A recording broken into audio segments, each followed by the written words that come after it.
Welcome students. VBPS की online education में आप सभी का हार्दिक स्वागत है। डियर स्टूडेंट्स, हम बात कर रहे थे प्लांट फिजियोलॉजी और पादपों में श्वसन को पढ़ रहे थे।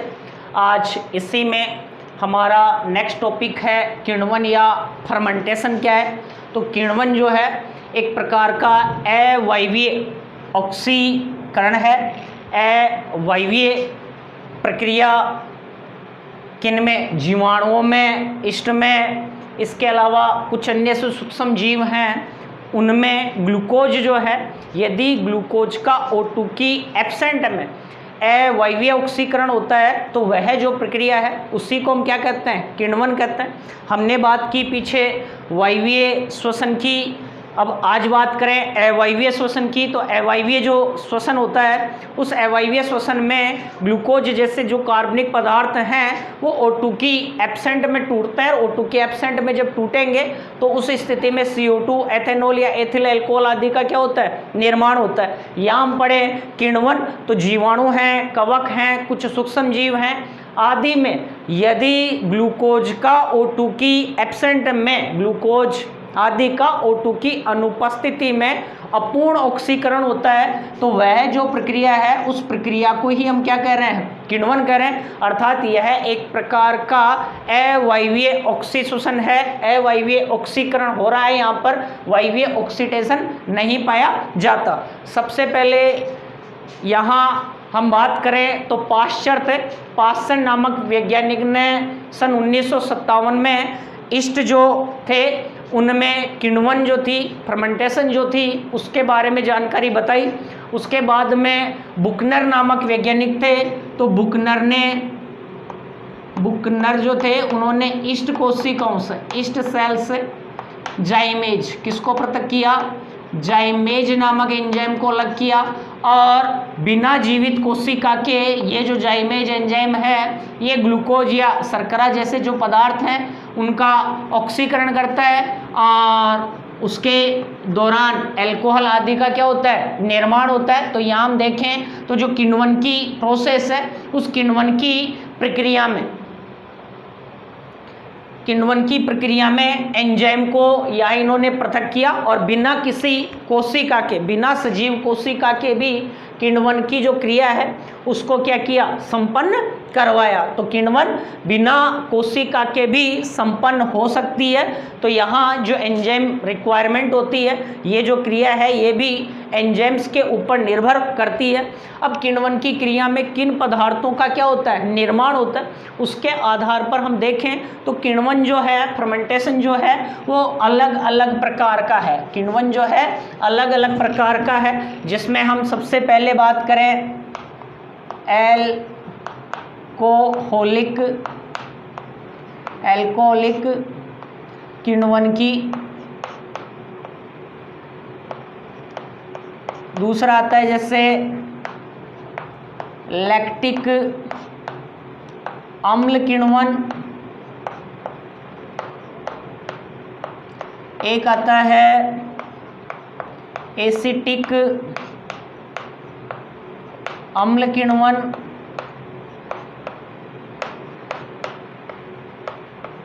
इसके अलावा आता है ब्यूटायरिक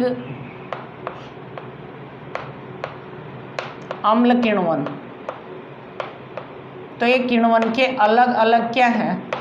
प्रकार हैं। सबसे फर्स्ट हम बात करेंगे एल्कोहलिक किण्वन की।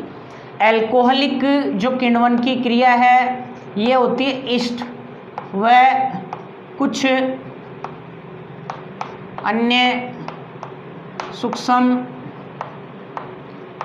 जीव जो हैं उनमें हमें एल्कोहलिक किण्वन की जो क्रिया है वो देखने को क्या होती है?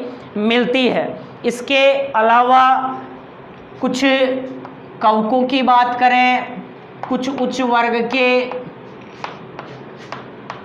पादपों की बात करें, इनमें हमें एल्कोहलिक किण्वन देखने को मिलता है। और इस एल्कोहलिक किण्वन की क्रिया में जो शर्करा है, ग्लूकोज है, उसका अपूर्ण ऑक्सीकरण होता है। यहाँ हम देखें तो सबसे पहले तो जैसे हम बात करें ग्लूकोज जो है उस ग्लूकोज से पायरुविक एसिड का क्या हो जाता है निर्माण। अब पायरुविक एसिड जो है उस पायरुविक एसिड से अल्कोहल या एथेनॉल जो है वो किस प्रकार से होता है। तो यहाँ जैसे इष्ट आदि में हम इस अल्कोहलिक किण्वन को देखें तो सबसे पहले पायरुविक अम्ल होता है, पायरुविक अम्ल होता है। ये पायरुविक अम्ल जो है ये पायरुविक अम्ल पायरुविक डीकार्बोक्सिलेज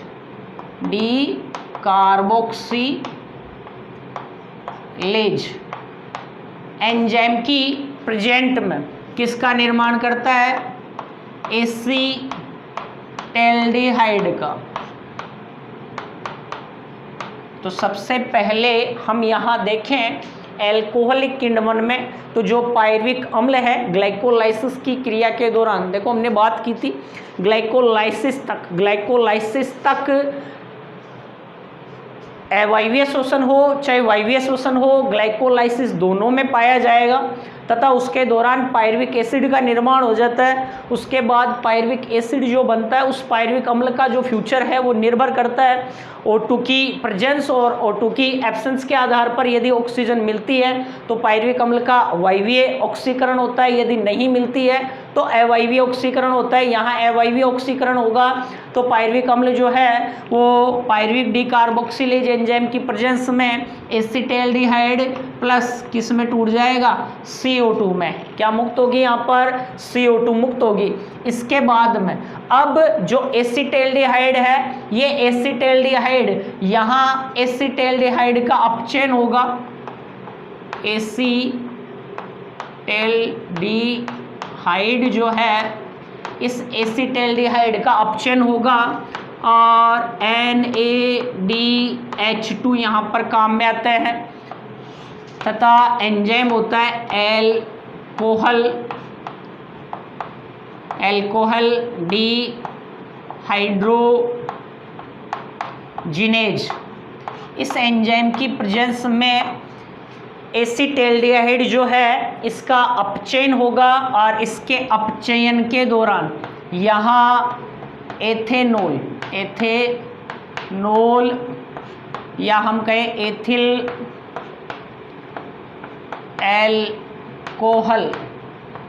एल्कोहल बनता है प्लस NAD+ का निर्माण होता है, अर्थात यह ऑक्सीकृत अवस्था में आ जाता है। तो इस प्रकार से यहाँ एथेनॉल का या एथिल एल्कोहल का क्या हो जाता है निर्माण हो जाता है।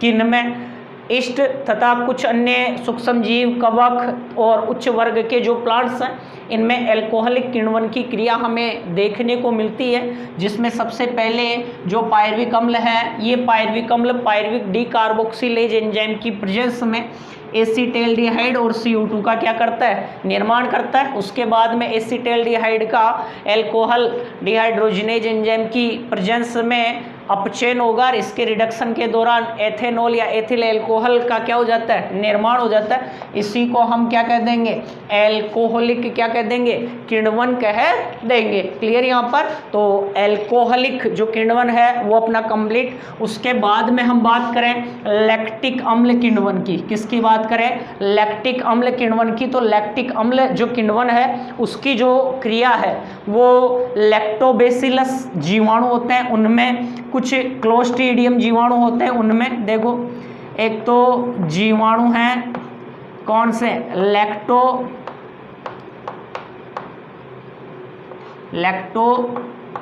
लैक्टोबैसिलस और क्लोस्ट्रीडियम इनमें। इसके अलावा हमारे शरीर की मांस पेशियों में जो पेशीय कोशिकाएं होती हैं उनमें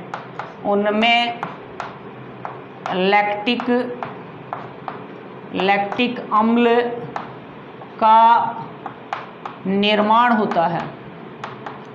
तो यहाँ पर भी ग्लूकोज का अपूर्ण ऑक्सीकरण होता है और किस प्रकार से होगा, देखो हमारी मांसपेशियों में हम जैसे व्यायाम करते हैं, अधिक परिश्रम करते हैं, अधिक मेहनत करते हैं, तो उस स्थिति में मांसपेशियों में क्या होने लग जाता है, दर्द, क्योंकि वहाँ पर लैक्टिक अम्ल का क्या हो जाता है, जमाव हो जाता है, लैक्टिक अम्ल का निर्माण होगा और उसके कारण लैक्टिक अम्ल का वहाँ जमा होगा और इस लैक्टिक अम्ल के जमा होने से ही मांसपेशियों में क्या होगा, दर्द होगा। इसी को हम लैक्टिक अम्ल किण्वन कह देते हैं। उस परिस्थिति में क्या होता है कि जो पाइरुविक अम्ल है, पाइरुविक अम्ल जो होता है, ये पाइरुविक अम्ल किसकी प्रेजेंस में, यहाँ लैक्टिक डिहाइड्रोजिनेज, कौन सा एंजाइम, लैक्टिक डिहाइड्रोजिनेज एंजाइम होता है। साथ ही यहाँ NADH+ या NADH2 लैक्टिक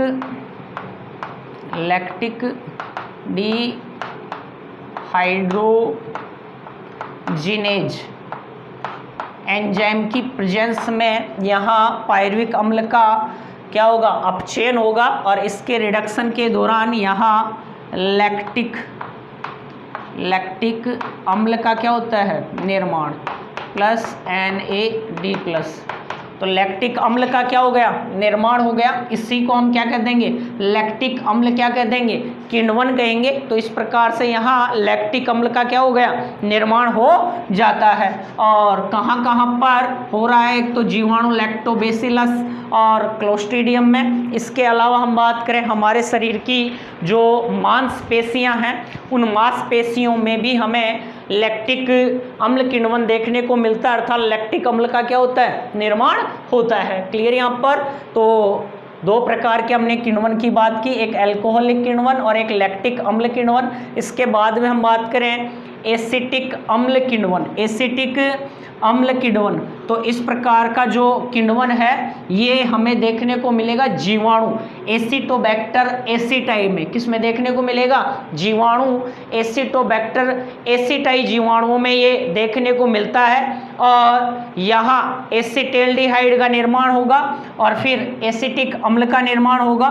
तो किस में, जीवाणु एसिटोबैक्टर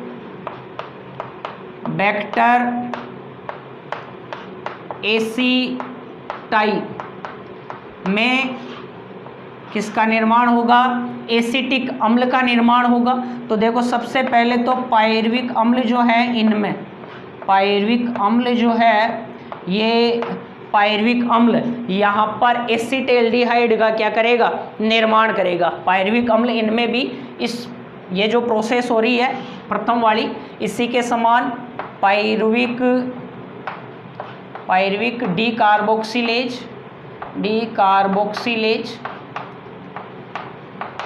एंजाइम काम करता है। पाइरुविक डीकार्बोक्सिलेज यहाँ एसिटेल्डिहाइड का क्या कर लेता है, निर्माण, और CO2 बनती है। उसके बाद में ये जो एसिटेल्डिहाइड है, एसिटेल्डिहाइड जो है, ये एसिटेल्डिहाइड एसिटिक अम्ल का निर्माण करेगा। यहाँ पर जल योजन की क्रिया होगी और जल योजन की क्रिया के दौरान 2H2O, इसके अलावा -2H+ या हाइड्रोजन जो आयन है वो यहाँ पर रिमूव होंगे और जल योजन की क्रिया के दौरान यहाँ किसका निर्माण होगा, एसिटिक अम्ल का निर्माण होगा। किसका निर्माण होगा, एसिटिक अम्ल का निर्माण होगा। और इसी को हम एसिटिक अम्ल क्या कह देंगे, किण्वन कहेंगे, जो यहाँ किस में देखने को मिल रहा है, एसिटोबैक्टर एसिटाई जो जीवाणु हैं उनमें देखने को मिलता है। तो क्लियर यहाँ तक, इनका स्क्रीनशॉट ले सकते हैं आप। इसके बाद में नेक्स्ट हम देखेंगे ब्यूटायरिक अम्ल किण्वन। किसकी बात करें, ब्यूटायरिक अम्ल किण्वन। स्क्रीनशॉट ले लो एक बार।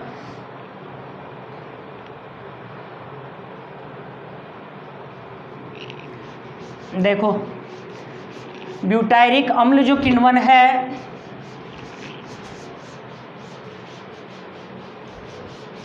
जीवाणु बेसिलस ब्यूटायरिकस, किस में, बेसिलस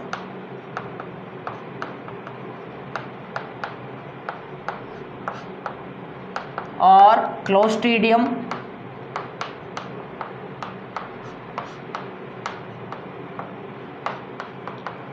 ब्यूटाइरिकस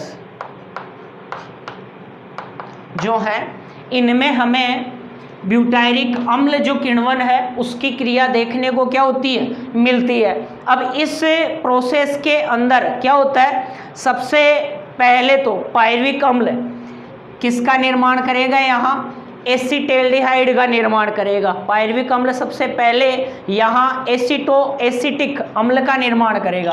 ध्यान दो, सबसे पहले पायरुविक अम्ल जो है, ये पायरुविक अम्ल जल योजन की क्या होगी, क्रिया होगी, और जल योजन की क्रिया द्वारा H2O और CO2 यहाँ पर रिमूव हो जाएगी। इससे 2 H2O जैसे यहाँ काम में आ गए, माइनस CO2 यहाँ पर रिमूव होती है, और एसिटिक क्या बना देगा, अम्ल का ये क्या करेगा, निर्माण करेगा। तो सबसे पहले ब्यूटाइरिक अम्ल जो किण्वन है वो बेसिलस ब्यूटाइरिकस, क्लोस्ट्रीडियम ब्यूटाइरिकस जो जीवाणु हैं उनमें हमें ये क्रिया देखने को मिलेगी, और इसमें एसिटिक अम्ल का क्या हो जाएगा, निर्माण। एसिटिक क्या बनेगा, अम्ल बनेगा। एसिटिक क्या बनेगा, अम्ल बनेगा। जल योजन की यहाँ क्रिया होगी, और इसके बाद में एसिटिक अम्ल जो है वह है एसिटिक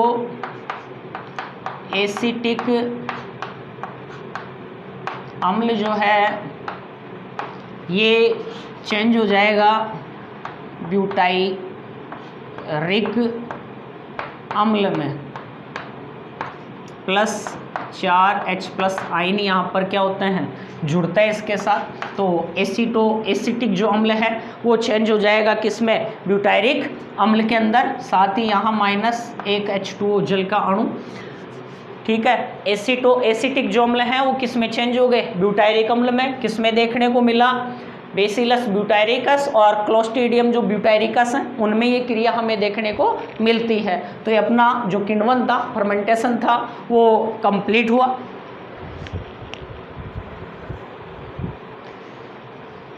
इसके बाद में हम देखें, जो एक तो होता है रेस्पायरेशन, श्वसन, और एक दूसरा हमने पढ़ा किण्वन।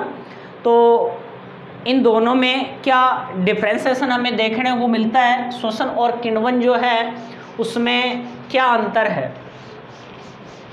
तो एक तरफ तो हम बात करेंगे श्वसन की, और एक तरफ बात करेंगे किण्वन की।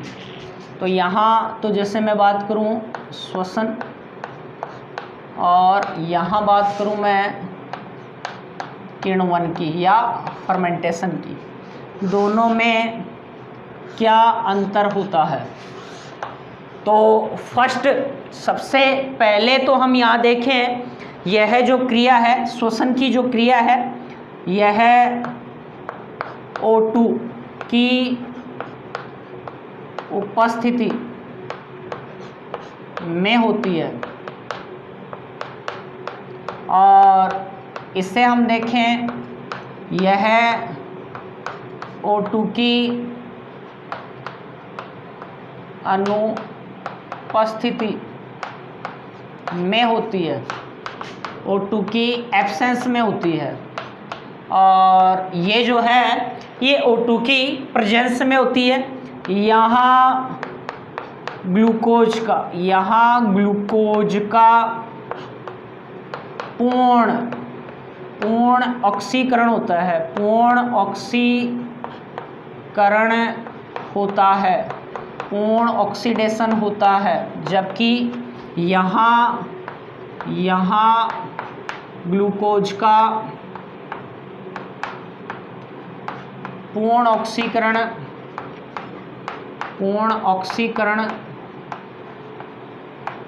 नहीं होता, यहाँ ग्लूकोज का पूर्ण ऑक्सीकरण नहीं होता है।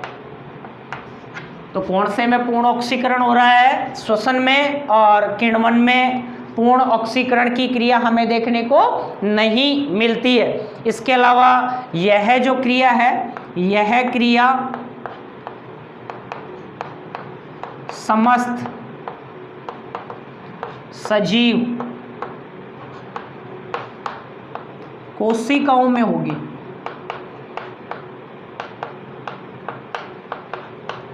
में होती है। और यह जो क्रिया है कोशिकाओं के बिना भी क्या हो सकती है, संपन्न हो सकती है। तो यहाँ यह जो क्रिया है इसके लिए कोशिका का होना आवश्यक नहीं है। इसके लिए कोशिका का होना आवश्यक नहीं।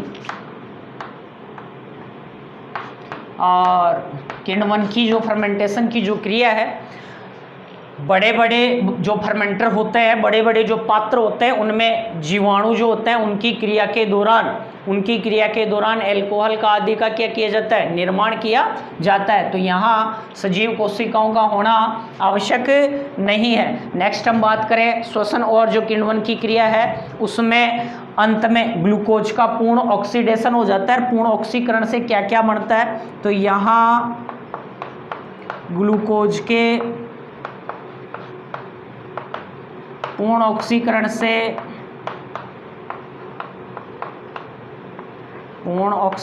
से CO2 H2O व ऊर्जा बनती है। और यहाँ अपूर्ण ऑक्सीकरण से एल्कोहल या अन्य कार्बनिक अम्ल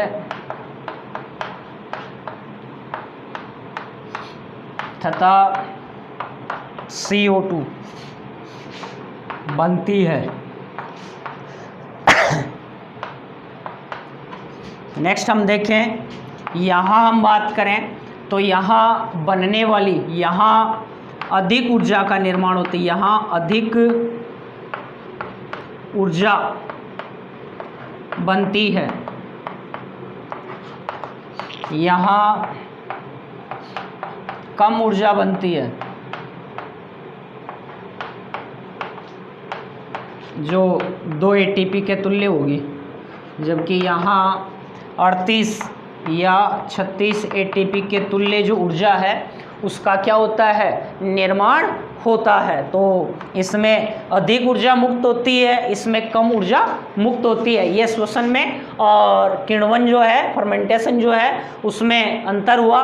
ये समस्त जो सजीव कोशिकाएं, उनमें ये सजीव कोशिकाओं के बिना भी किण्वन की जो क्रिया है वो हमें देखने को मिल सकती है। यहाँ ग्लूकोज का पूर्ण ऑक्सीकरण होगा, यहाँ ग्लूकोज का अपूर्ण ऑक्सीकरण होता है। तो जीवाणु, कवक आदि में ग्लूकोज का जो अपूर्ण ऑक्सीकरण होता है वही क्या कहलाता है, किण्वन कहलाता है। तो किण्वन और श्वसन में ये अंतर है। तो ये दोनों टॉपिक जो आज के थे कंप्लीट हुए। जय हिंद, जय भारत।